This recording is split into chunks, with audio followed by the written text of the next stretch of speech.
The girl merely dipped her hand into the seawater, never expecting the eerie phenomenon that would unfold. Countless small fish, as if responding to some mysterious summons, began swimming toward her location. Yet the greedy fishermen witnessing this scene showed little surprise. Every time they took the girl out to sea, their nets would overflow with catch. It was the girl's supernatural ability that sustained all the insatiable residents of the small island. But the girl's power served another purpose. Every morning, people would queue up waiting for Annie. Anyone who came into contact with her would be healed of their ailments, even wounds would rapidly close. The residents revered the girl as their savior. Annie's ability allowed the islanders to live prosperously without fear of disease. They pinned all their hopes for the future on Annie, never considering relying on themselves to escape poverty. One day, Annie and her friend went to play in the mountains. When her companion was attacked by bees, Annie instinctively clenched her fist, and to their astonishment, all the surrounding bees dropped dead. They were bewildered by what had happened. To avoid being seen as a monster, Annie asked her friend to keep the secret. But from that moment on, Annie's supernatural powers vanished. She could no longer heal the residents, and the fishermen returned empty-handed from their voyages. The residents felt deep unease and fear.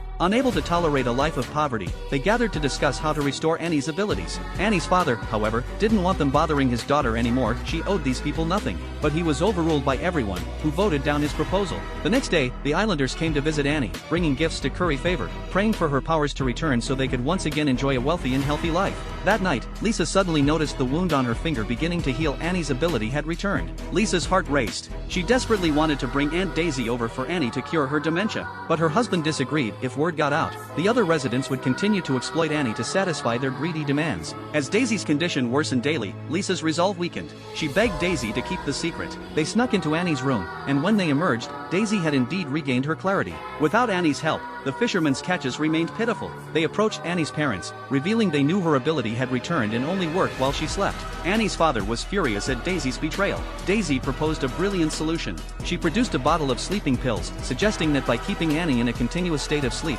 the residents could once again enjoy their blessed life. Even Annie's mother agreed to this plan. That evening, Lisa ground the sleeping pills into powder and gave them to Annie to drink. Once Annie fell into deep sleep, the residents carried her to the shore together. The fishermen had already set their nets nearby. Under Daisy's constant urging, the man reluctantly carried Annie into the cold seawater.